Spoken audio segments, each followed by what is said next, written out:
Blessing ടുഡേയിലേക്ക് എല്ലാവർക്കും സ്വാഗതം. കർത്താവിൻ്റെ ഒരു വിശിഷ്ടമായ അനുഗ്രഹങ്ങളിലേക്കും നന്മകളിലേക്കും ഒക്കെയാണ് കർത്താവ് നമ്മളെ ഈ ദിവസങ്ങളിൽ നയിച്ചുകൊണ്ടിരിക്കുന്നത്. ചിലരൊക്കെ ജീവിതത്തിൽ സമയം കഴിഞ്ഞുപോയി എന്ന് ചിന്തിക്കുന്നവരുണ്ട്. ഞാൻ നിങ്ങളോട് പറയട്ടെ, ദൈവത്തിൻ്റെ സമയം ഒരിക്കലും കഴിഞ്ഞു പോയിട്ടില്ല. അവൻ്റെ സമയത്തെക്കുറിച്ച് പറയുന്നത് തക്ക സമയം എന്നാണ് പറയുന്നത്. കഴിഞ്ഞു പോയി എന്ന് ചിന്തിക്കരുത്. ദൈവം തക്ക സമയത്ത് വരുന്നവനാണ്. അതുകൊണ്ടല്ലേ നമ്മുടെ ലാസറിൻ്റെ കാര്യത്തിൽ എല്ലാവരും ചിന്തിച്ചു, കഴിഞ്ഞു പോയി, മരിച്ചിട്ട് 4 ദിവസമായി. പക്ഷെ കർത്താവിന് ഒരു തക്ക സമയമുണ്ട്. അതുകൊണ്ട് അവൻ തക്ക സമയത്ത് അവൻ വിടിവിക്കാൻ വേണ്ടി, അത് വെള്ളത്തിൻ്റെ മുകളിലാണെങ്കിലും മരിച്ചു കഴിഞ്ഞിട്ടാണെങ്കിലും ശരി, എവിടെയാണെങ്കിലും ശരി, തക്ക സമയത്ത് നമ്മുടെ കൂട്ടായി, തുണയായി, ആപത്തുകളിൽ നമ്മുടെ കൂട്ടാളിയായി അവൻ നമ്മളോട് കൂടെ ഉണ്ടായിരിക്കും. ഇന്നത്തെ നമ്മുടെ സ്പോൺസർ എന്ന് പറയുന്നത് നമുക്കൊരു കീ സ്പോൺസറാണ്. പാടിവട്ടത്ത് നിന്ന് ആനി റെജിയാണ്. Thank you sister Annie. കർത്താവ് ധാരാളമായിട്ട് അനുഗ്രഹിക്കട്ടെ. കർത്താവെ, ഞങ്ങൾ പ്രാർത്ഥിക്കുന്നു, തലമുറകളെ ലഭിക്കുവാൻ, ഭവനത്തിലെ എല്ലാവരും രക്ഷിക്കപ്പെടുവാൻ കർത്താവിൻ്റെ കൃപയും അനുഗ്രഹവും ഉണ്ടാകട്ടെ, ദൈവ പദ്ധതികൾ ഉണ്ടാകട്ടെ എന്ന് ഞങ്ങൾ പ്രാർത്ഥിക്കുന്നു. അങ്ങ് പ്രാർത്ഥന കേട്ടതിനായി നന്ദി പറയുന്നു, യേശുവിൻ്റെ നാമത്തിൽ തന്നെ. ആമേൻ, ആമേൻ. കർത്താവ് നിങ്ങളെ ധാരാളമായി അനുഗ്രഹിക്കട്ടെ. ഇന്നത്തെ വിശേഷതയുള്ളൊരു ദിവസമാണ്. നിങ്ങൾക്കറിയാമല്ലോ, നമ്മുടെ ഹോളി സ്പിരിറ്റ് സിനഡ് ഇന്ന് ആരംഭിക്കുകയാണ്. ഇതിൽ ഒരു സെഷനിലെങ്കിലും എല്ലാ പ്രിയപ്പെട്ടവരും നിങ്ങൾ കടന്നു വരണം എന്ന് പ്രത്യേകിച്ച് ഓർപ്പിക്കുകയാണ്. നിങ്ങൾ ബ്ലെസ്സിംഗ് ടുഡേയുമായിട്ട് ബന്ധപ്പെട്ട് നിൽക്കുന്നവരാണെങ്കിൽ നിങ്ങൾ എല്ലാ സെഷനിലും വരണം കേട്ടോ. അതുകൊണ്ട് ഇന്ന് രാവിലെ ഉണ്ട്. എനിക്ക് തോന്നുന്നു റെവറൻഡ് പാസ്റ്റർ സാമുവൽ പട്ട ആൻഡ് ഫാമിലി ഒക്കെ ഇന്ന് തന്നെ ശുശ്രൂഷ ആരംഭിക്കുകയാണ്. അതുകൊണ്ട് നിങ്ങൾ കടന്നു വരിക. ദൈവം വലിയ കാര്യങ്ങളാണ് നമ്മുടെ നടുവിൽ ചെയ്യുവാനായിട്ട് പോകുന്നത്. പ്രത്യേകിച്ച് രജിസ്ട്രേഷൻ ഫീ ഒന്നുമില്ല. വന്നാൽ മതി, അറ്റൻഡ് ചെയ്താൽ മതി. ഞായറാഴ്ച സ്പെഷ്യലായിട്ടുള്ള ആരാധന നടക്കുകയാണ്. എല്ലാ ബ്ലെസ്സിംഗ് ടുഡേ സഭകളും കൊച്ചിയിലേക്ക് വരാൻ പോവുകയാണ്. നിങ്ങളെയും പ്രത്യേകിച്ച് ഞാൻ സ്വാഗതം ചെയ്യുന്നു. കർത്താവ് വലിയ കാര്യങ്ങൾ നിങ്ങൾക്ക് വേണ്ടി ചെയ്യട്ടെ എന്ന് ഞാൻ ആശംസിക്കുന്നു, പ്രാർത്ഥിക്കുന്നു. അപ്പോൾ തന്നെ ദൈവികമായ സന്ദേശത്തിലേക്കാണ് നമ്മളിപ്പോൾ വേഗത്തിൽ കടക്കാൻ പോകുന്നത്. വേഗത്തിൽ സന്ദേശം നമുക്ക് ശ്രമിക്കാം.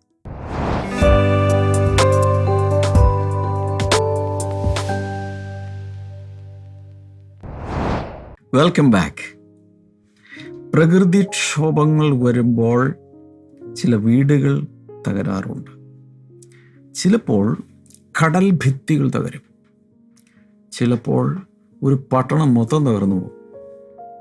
കാറ്റടിക്കുമ്പോൾ കട്രീന, ഓഖി തുടങ്ങി എത്രയോ കാറ്റുകൾ അടിച്ചു. കാറ്റടിച്ച ആ ദേശത്തിൻ്റെ ഷേപ്പ് മാറുകയാണ്.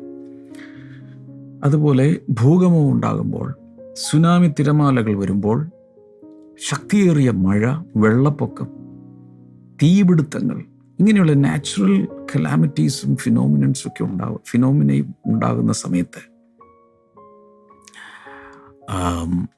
സംഭവിക്കുന്നത് ഭയങ്കരമായി പല തകർച്ചകൾ സംഭവിക്കും. വീട് തകർന്നു പോയാൽ വീണ്ടും പണിയാം. ഒരു സിറ്റി തകർന്നു പോയാൽ വീണ്ടും പണിയാം.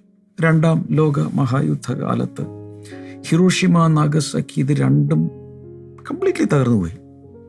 പക്ഷെ വിത്തിൻ നോ ടൈം ജപ്പാൻകാർ അത് പണിതുയർത്തി വേൾഡിൽ വ്യവസായത്തിൽ 1ാം സ്ഥാനത്തേക്ക് വന്നു. അവരുടെ നിശ്ചയദാർഢ്യം കൊണ്ട് അവർ പണിതുയർത്തി. അപ്പോൾ പട്ടണങ്ങൾ പൊളിഞ്ഞു പോയാൽ പണിയാൻ പറ്റും. വീടുകൾ തകർന്നു പോയാൽ വീണ്ടും പണിയാൻ കഴിയും.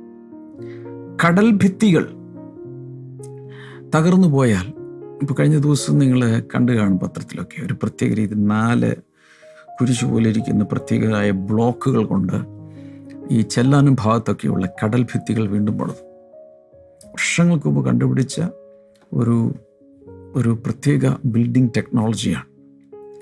ഒത്തിരി പ്രാവശ്യം തകർന്നു പോയി. പക്ഷേ ഇതുകൊണ്ട് അത് വീണ്ടും നിൽക്കുന്നതാണ്. വീണ്ടും പണിതു, കടൽ ഭിത്തികൾ പണിതു. എന്നാൽ ജീവിതം തകർന്നു പോയാൽ എന്ത് സംഭവിക്കും? നിങ്ങളുടെ ജീവിതം അങ്ങ് തകർന്നു പോയി, എന്ത് സംഭവിക്കും? ജീവിതം തകർന്നാൽ ആര് പണിയും? കടൽ ഭിത്തികൾ തകർന്നാൽ നല്ല പണിക്കാരും നല്ല ടെക്നോളജിയും അറിയാവുന്ന എൻജിനീയേഴ്സും കാര്യങ്ങളും കോൺട്രാക്ടേഴ്സും ഉണ്ടെങ്കിൽ പണിതെടുക്കാം. ഒരു വീട് വീണ് പോയാൽ കാശുണ്ട്, സാധനങ്ങളൊക്കെ ഉണ്ടെന്നുണ്ടെങ്കിൽ വീണ്ടും പണിയാം. സിറ്റികളെ വീണ്ടും പണിതു, രാജ്യങ്ങളെ വീണ്ടും പണിതു, പൊളിഞ്ഞുപോയ യെരൂശലേം മുതൽ വീണ്ടും പണിതു. അതിനൊക്കെ പണിക്കാരൻ നെഹെമ്യാവിൻ്റെ നേതൃത്വത്തിലൊക്കെ എഴുന്നേറ്റപ്പോൾ അത് പണിതു. എന്നാൽ ഒരു വ്യക്തിയുടെ ജീവിതം തകർന്നു പോയാൽ ആര് പണിയും? ഉത്തരം ഞാൻ പറയാം, ജീവിതം തന്നവൻ പണിയും. ജീവിതത്തെ റിപ്പയർ ചെയ്യാൻ അവന് മാത്രമേ സാധിക്കൂ. ഒരു ജീവിതം തകർന്നു പോയാൽ ആ ലൈഫ് ഗിവർ, ദൈവമാണ് ജീവൻ തന്നത്, ജീവിതം തന്നത്, ആ ദൈവത്തിന് മാത്രമേ ജീവിതത്തെ പണിയാൻ കഴിയൂ. അതുകൊണ്ടാണ് ബൈബിളിലുടനീളം പറയുന്ന, മോനെ നിന്റെ ഹൃദയം എനിക്ക് താ. ഹൃദയം തന്നാലേ കർത്താവിന് പണിയാൻ പറ്റും. ഞാൻ പണിത് തരാം. അധ്വാനിക്കുന്നവരും ഭാരം ചുമക്കുന്നവരും എൻ്റെ അടുക്കൽ വാ, ഞാൻ പണിയാം. നിങ്ങളുടെ ആത്മാക്കൾക്ക് ആശ്വാസം തരാം. എൻ്റെ അടുക്കൽ വാ, വാ. കർത്താവ് സ്നേഹത്തോടെ വിളിക്കുകയാണ്, കം ടു മീ.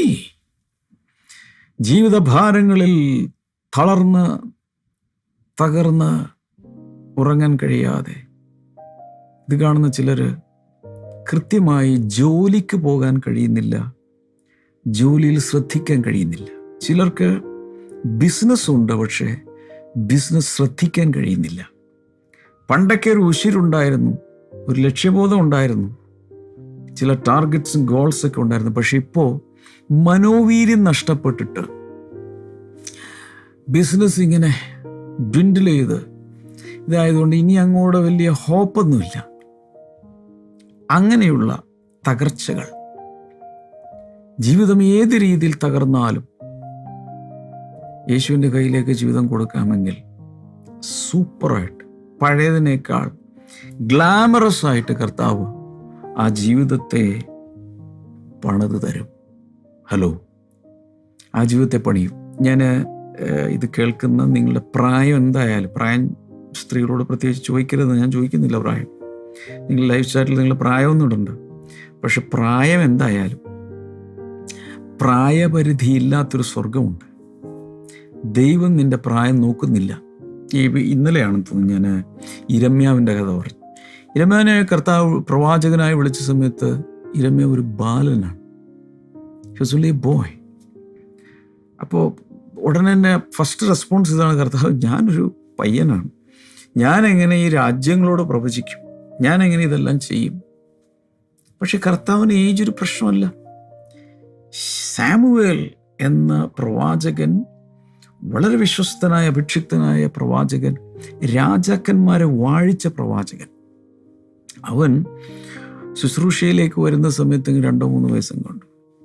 മുലകുടി മാറിയ ശേഷം അമ്മ കൊണ്ടുപോയി ഏലി പുരോഹിതന്റെ കയ്യിൽ ഏൽപ്പിച്ചതാണ്.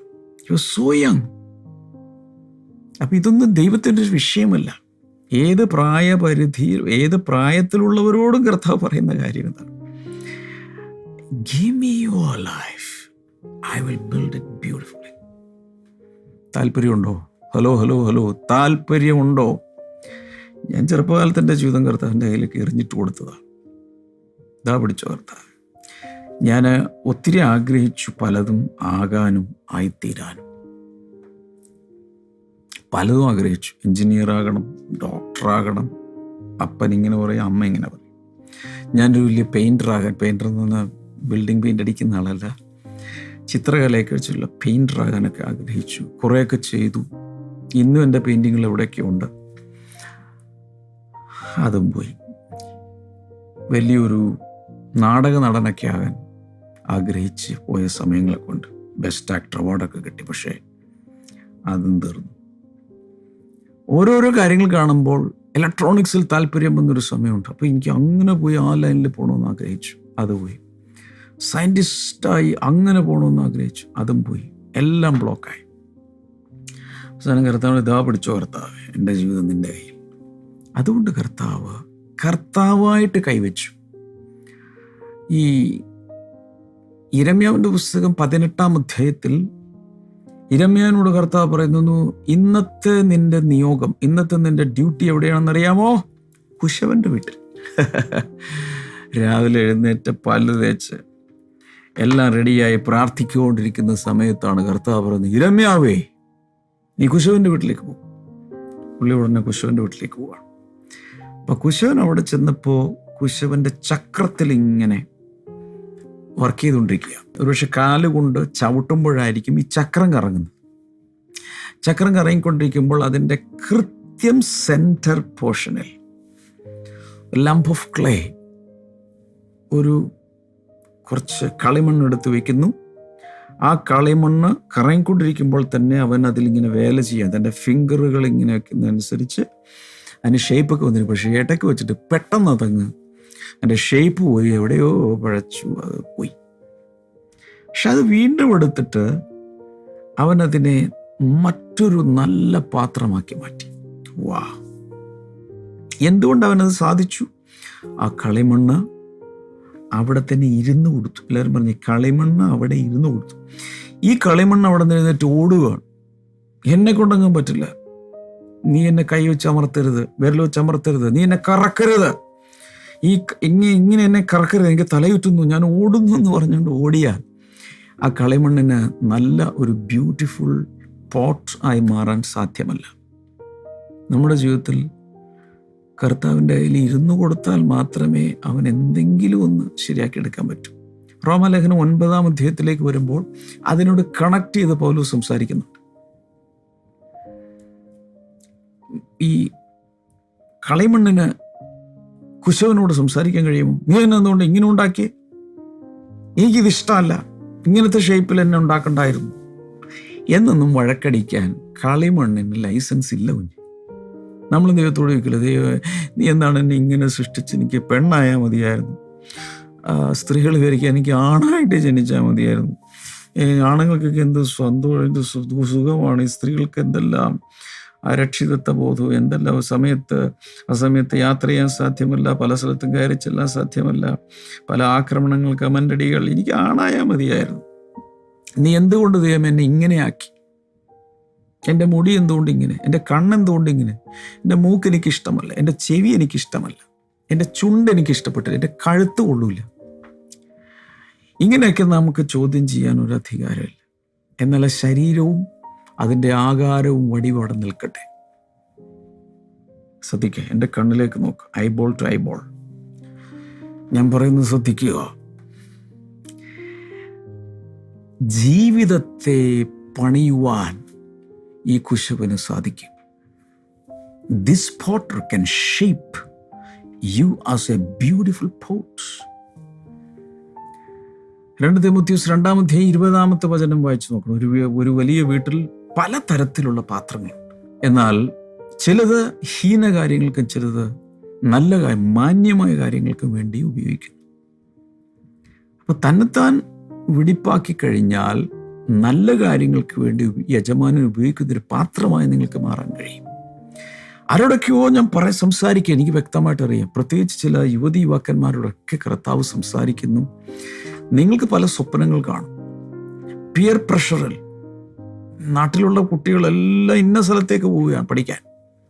ആ പ്രഷറിൽ, ആ ഒഴുക്കിൽ നിങ്ങൾ പോകണമെന്നില്ല. നേരെ ദൈവത്തോട് പ്രാർത്ഥിക്കർത്താവേ, എന്നെക്കുറിച്ചുള്ള അങ്ങയുടെ ഇഷ്ടം എന്താ, ഹിതം എന്താ, അത് ചെയ്യാൻ ഞാൻ ആഗ്രഹിക്കുന്നു. പറ കർത്താവിനോട്. സോ ഞാൻ പറഞ്ഞു വരുന്നത്, കർത്താവ് ഓരോ ജീവിതങ്ങളെയും പണിതെടുക്കാൻ ആഗ്രഹിക്കുന്നു. പക്ഷെ ഇരുന്നു കൊടുക്കണം. കർത്താവ് ജീവിതത്തെ പണിയണമെങ്കിൽ ജീവിതത്തെ ഏൽപ്പിച്ചു കൊടുക്കണം. ഒരു കുശവൻ കളിമണ്ണിനെ ഷേപ്പ് ചെയ്യണമെങ്കിൽ ആ കളിമണ്ണ് ഇരുന്നു കൊടുക്കണം. ചക്രത്തിൽ നിന്നും ഇറങ്ങി ഓടരുത്. പലരും ചെയ്യുന്നത്, പ്രാർത്ഥനകളിൽ വരുമ്പോൾ കർത്താവ് എന്നെ സമർപ്പിക്കുന്നു, എൻ്റെ ജീവിതത്തെ സമർപ്പിക്കുന്നു, നാഥ സമർപ്പിക്കുന്നു, എന്നെ സമർപ്പിക്കുന്നു, മുഴുവനായി സമർപ്പിക്കുന്നു, എല്ലാം സമർപ്പിക്കുന്നു എന്നൊക്കെ പറയുമെങ്കിലും അതിനുശേഷം ഈ ചക്രത്തിൻ്റെ പരിസരത്ത് പോലും ആളെ കാണില്ല. അതുകൊണ്ട് കർത്താവ് പറഞ്ഞു, അവർ അധരങ്ങൾ കൊണ്ട് എന്നെ ബഹുമാനിക്കുന്നു, അവർ ഹൃദയം എന്നെ വിട്ട് മാറിയിരിക്കുന്നു. ഒത്തിരി പേരും ആരാധനകൾ വരുമ്പോഴും പ്രാർത്ഥിക്കുമ്പോഴും നമുക്ക് തോന്നാറില്ലേ, വാഗൊണ്ട് ഞാനിങ്ങനെ സ്തോത്രം പറയുന്നു, hallelujah, glory, praise the Lord ഒക്കെ പറയുന്നെങ്കിലും ഹാർട്ട് വേറെ സ്ഥലത്താണ്. അങ്ങനെ സംഭവിക്കരുത്. 1 കൊരിന്ത്യർ 6:17 പറയുന്നത്, കർത്താവിനോട് പറ്റിച്ചേരുന്നവൻ അവനുമായി ഏകാത്മാവാകുന്നു. അതുപോലെ ഒരു ഒട്ടിച്ചേരൽ, ഒരു പറ്റിച്ചേരൽ കർത്താവിനോട് ഉണ്ടായാൽ, യാക്കോബിന്റെ ലേഖനം 1-ാം അധ്യായത്തിൽ പറയുന്ന, ഇരുമനസ്സുള്ളവർ ഒന്നിലും സ്ഥിരതയുണ്ടാവില്ല. ഡബിൾ മൈൻഡഡ് പീപ്പിൾ, അവരൊന്നിലും സ്റ്റേബിൾ ആവില്ല. അവർ ഈ കാറ്റിൽ ഇങ്ങനെ ഉലയുന്ന കടൽ തിരയ്ക്ക് സമരായി, കാറ്റിലിങ്ങനെ ഉലഞ്ഞ് അങ്ങോട്ടും ഇങ്ങോട്ടും ഡ്രിഫ്റ്റ് ചെയ്ത് പോകുന്ന കപ്പൽ പോലെയൊക്കെ ഇരിക്കും. ഒരു ലക്ഷ്യസ്ഥാനത്തേക്ക് അവർക്ക് കുതിക്കാൻ സാധ്യമല്ല. അതുകൊണ്ട് പരിശുദ്ധാത്മാവ് പറയുന്നു, ഇരുമനസ്സുണ്ടാകരുത്. 1 കൊരിന്ത്യർ 2:16 പറയുന്നു, നാം ക്രിസ്തുവിൻ്റെ മനസ്സുള്ളവരാകും. നമ്മുടെ അകത്ത് രക്ഷിക്കപ്പെട്ട സമയത്ത്, അല്ലെങ്കിൽ പരിശുദ്ധാത്മാവ് നമ്മിലേക്ക് വന്നപ്പോൾ തന്നെ, ഞാൻ അന്യഭാഷ അടയാളത്തോടുകൂടെ പരിശുദ്ധാത്മ സ്നാനം പ്രാപിക്കുന്ന അഭിഷേകം, അതിനെക്കുറിച്ചൊന്നുമല്ല ഞാൻ പറയുന്നത് ബോൺ അഗെയിനായ സമയത്ത്, രക്ഷിക്കപ്പെട്ട് യേശുവിനെ സ്വീകരിച്ച അതേ സമയം തന്നെ, കേൾക്കുന്നുണ്ടോ, അതേ സമയം തന്നെ നമ്മുടെ അകത്ത് ദൈവത്തിൻ്റെ പരിശുദ്ധാത്മാവ് വന്നപ്പോൾ ക്രിസ്തുവിൻ്റെ മനസ്സ് വന്നു കഴിഞ്ഞു. എന്നാൽ നമ്മുടെ ഇവിടെ ഒരു മനസ്സിരിപ്പുണ്ട്, നമ്മുടെ തലച്ചോറുമായി ബന്ധപ്പെട്ടൊരു ഹ്യൂമൻ മൈൻഡുണ്ട്. ക്രിസ്തുവിൻ്റെ മനസ്സ് ആത്മാവിലുണ്ട്, മനുഷ്യ മനസ്സ് ഇവിടെ ഉണ്ട്. 2 മനസ്സാണ്. ഇരുമനസ്സിൽ ജീവിക്കാതെ ക്രിസ്തുവിൻ്റെ മനസ്സിലേക്ക് നമ്മൾ മാറണം. റോമാലേഖനം 12:2 പറയുന്നത്, മനസ്സ് പുതുക്കി രൂപാന്തരപ്പെടണം, അല്ലെങ്കിൽ ക്രിസ്തുവിൻ്റെ മനസ്സിലേക്ക് നാം വളരണം. അതിനുവേണ്ടി ദൈവവചനം മനസ്സിലാക്കണം, പരിശുദ്ധാത്മ നിറവിൽ ജീവിക്കണം, കർത്താവിനെ ഫോളോ ചെയ്യണം. പറഞ്ഞുകൊണ്ടിരിക്കുന്നത്, ജീവിതം മുഴുവൻ കർത്താവിൻ്റെ കയ്യിലേക്ക് കൊടുത്താൽ അതിനൊരു ഷേപ്പൊക്കെ വരുത്തും. ഞാൻ പറയുന്നത് അതിശയോക്തിയായിട്ടോ സങ്കല്പമായിട്ടൊന്നും ആരും ചിന്തിക്കരുത്. ഒരാൾ കർത്താവിൻ്റെ കയ്യിലേക്ക് ജീവിതം സമർപ്പിച്ച് പ്രാർത്ഥിക്കുക, കർത്താവേ, എൻ്റെ ജീവിതം ഞാൻ നിനക്കായി സമർപ്പിക്കുന്നു, ഏൽപ്പിക്കുന്നു എന്ന് പറയുമ്പോൾ തന്നെ ഇവിടെ നോക്ക്, കർത്താവിൻ്റെ വിരലുകൾ പതുക്കെ ആ വ്യക്തിയുടെ മേൽ വരും. എന്തിനാണെന്നറിയാമോ? ഇപ്പോൾ ഒരു നല്ലൊരു പോട്ട്, ഇങ്ങനെ വടിവത്തൊരു പോട്ട് ഉണ്ടാക്കണമെങ്കിൽ ആ കുഴിയുന്ന ഭാഗത്തേക്ക് ഒരു ഫിംഗർ ഇങ്ങനെ കൂടുതൽ, കേൾക്കുന്നുണ്ടോ, കൂടുതൽ ഇങ്ങനെ പതിയും. അവിടെയാണ് ഒരു കുഴി വരുന്നത്. മനസ്സിലാവുന്നുണ്ടോ? അതുപോലെ എൻ്റെ വക്കും ഇതെല്ലാം ഇങ്ങനെ കറങ്ങുമ്പോൾ ഇങ്ങനെ റെഡിയായി വരണമെങ്കിൽ, ആ വിരലുകൾ, കുശവന്റെ വിരലുകൾ എവിടെ കൂടുതൽ സമ്മർദ്ദം ചെലുത്തുന്നുവോ, പ്രസ് ചെയ്യുന്നുവോ, അവിടെ എല്ലാം ഷേപ്പുകൾ ഉണ്ടാകുകയാണ്. ഞാൻ ആത്മാവിൽ കണ്ടു പറയുകയാണ്, നിങ്ങളുടെ ഇത് കേൾക്കുന്ന ഓരോരുത്തരുടെയും ജീവിതത്തിൽ ദൈവത്തിൻ്റെ ഫിംഗറുകൾ പതിയുന്നുണ്ട്. അയ്യോ, അങ്ങനെ വേണ്ട. ചിലപ്പോൾ കുറേ ഭാഗങ്ങൾ എടുത്ത് കളയും, ആവശ്യമില്ലാത്തതൊക്കെ എടുത്തങ്ങ് കളയും. അയ്യോ, അങ്ങനെ ചെയ്യല്ലേ, അങ്ങനെ പറയരുത്. കർത്താവ്, നിനക്ക് ഇഷ്ടമില്ലാത്ത എല്ലാം പോട്ടെ. കഴിഞ്ഞ ദിവസം ഞാൻ ബ്രേക്ക് ആൻഡ് ബിൽഡ് പറഞ്ഞു. ബ്രേക്ക് ചെയ്യട്ടെ, റിമൂവ് ചെയ്യാനുള്ളതൊക്കെ അങ്ങോട്ട് പോട്ടെ ജീവിതത്തിൽ നിന്ന്. ഞാനൊരു കാര്യം പറഞ്ഞോട്ടെ, നിങ്ങളൊരു 10 സെൻറ്റ് ഭൂമി മേടിച്ചു. മേടിച്ചു കഴിഞ്ഞപ്പോഴാണ് പണ്ട് അവിടെ ഒരു വീടിരിപ്പുണ്ടായിരുന്നു, ഇടിഞ്ഞു പൊളിഞ്ഞു കിടക്കുകയാണ്. നിങ്ങൾക്കൊരു നല്ല കൊട്ടാരം പോലത്തെ വീട് പണിയാണ്. ആദ്യം ചെയ്യുന്നത് എന്താ? ആദ്യം ചെയ്യുന്നത് ഇതിൻ്റെ അടിത്തറ തുടങ്ങി എല്ലാം എടുത്തു കളയണം. പണ്ടൊരു ആൽമരം അവിടെ നിൽപ്പുണ്ടായിരുന്ന ആ വേരുകളെല്ലാം JCB കൊണ്ടുവന്ന് ഈ എടുത്തെ കുഴിച്ച് കളഞ്ഞ് ആ വർക്ക് ആദ്യം ചെയ്യുമ്പോഴാണ് ആ ഭൂമിയിൽ പുതുതായി ഒന്ന് പണിയാൻ സാധിക്കുന്നത്. ഇതുപോലെ ക്രിസ്തു നമ്മിലേക്ക് വരുന്നതിന് മുമ്പ് നമ്മിൽ പണിയപ്പെട്ട പലതും ഉണ്ടായിരുന്നു. നമ്മുടെ പാരമ്പര്യങ്ങൾ കൊണ്ട്, അന്ധവിശ്വാസങ്ങൾ കൊണ്ട്, ദൈവവചനത്തിലില്ലാത്ത പല എക്സ്ട്രാ ബിബ്ലിക്കലായ, നോൺ ബിബ്ലിക്കലായ, അല്ലെങ്കിൽ ആൻറ്റൈ ബിബ്ലിക്കലായ പലതും നമ്മുടെ അകത്ത് കിടപ്പുണ്ട്. അത് മുഴുവൻ JCB ഉപയോഗിച്ച് എല്ലാം കുഴിച്ച് ആ വേരോടുകൂടെ പറിച്ച് കളയുമ്പോഴാണ് ഒരു പുതിയ ഫ്രഷ് ബിൽഡിംഗ് മഹത്വകരമായി അവിടെ പണിയാൻ സാധിക്കുന്നത്. ഇത് കേൾക്കുന്ന എത്ര പേർ എൻ്റെ ജീവിതം മുഴുവൻ ഞാൻ എൻ്റെ യേശുവിൻ്റെ കയ്യിലേക്ക് കൊടുക്കുന്നു എന്ന് എത്ര പേർ ഉള്ളിൽ തീരുമാനിക്കും? ഹലോ ഹലോ ഹലോ, എത്ര പേർ ഉള്ളിൽ നിശ്ചയിക്കും, കർത്താവേ, ഓഹോ എന്നെ നീ പണിതാൽ മതി, you are my Potter, you are my Potter, എൻ്റെ ജീവിതത്തെ അങ്ങ് ഒന്ന് ഷേപ്പ് ഉണ്ടാക്കി തരണമേ. ഞാനിത് കാണുന്ന ഒത്തിരി പേര് എന്തൊക്കെയോ നഴ്സിംഗ് ജോലിക്ക് പോവുകയോ പലത് ലാബ് ടെക്നീഷ്യൻ കോഴ്സ് പഠിക്കുകയോ പലതും ചെയ്തിട്ട് എവിടെയൊക്കെ സ്റ്റക്കായ ചില പെൺകുട്ടികളൊക്കെ എൻ്റെ മുമ്പിൽ ഇങ്ങനെ കാണുകയാണ്. ഇനി എങ്ങോട്ടാ പോകുന്നത്? ഒരു വിവാഹം നടക്കും, അല്ലെങ്കിൽ വിവാഹിതരായിരിക്കാം, പക്ഷേ എവിടേക്കോ ലൈഫ് സ്റ്റക്കായി നിൽക്കുന്നു. പക്ഷേ യേശുവിന്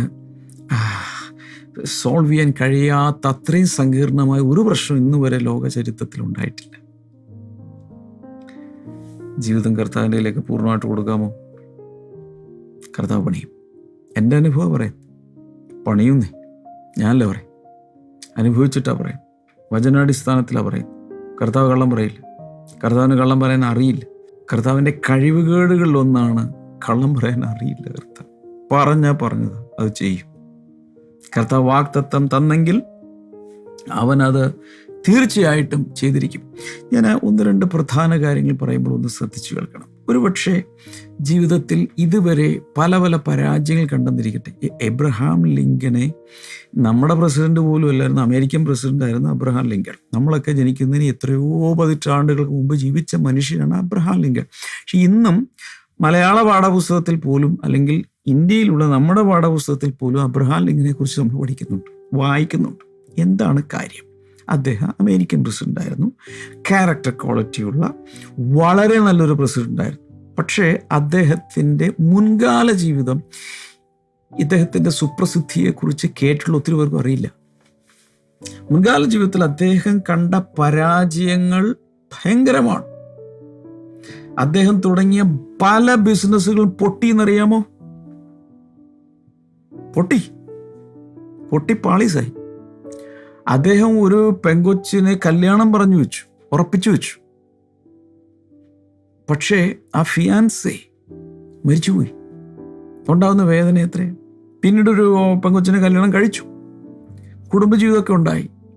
പക്ഷെ ഉണ്ടായ സംഭവം, ആൺമക്കളിൽ പലരും മരിച്ചു വീണു. തീർന്നില്ല, അദ്ദേഹം പല പ്രാവശ്യം ഇലക്ഷനിൽ പോയി നിന്നു, പലതിലും പൊട്ടി.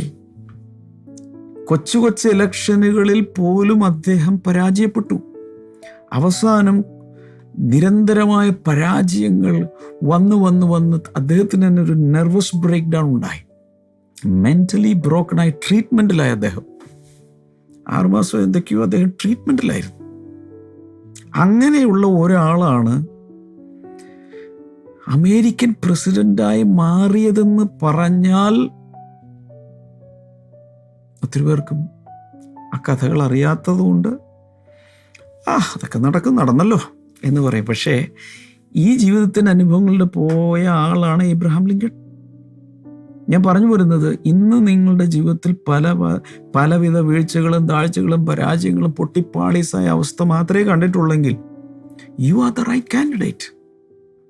നിങ്ങൾക്കാണ് നാളെ ഒരു ജയം കൈവരിക്കുവാനുള്ള യഥാർത്ഥത്തിലുള്ള കാൻഡിഡേറ്റ് നിങ്ങളാണ്.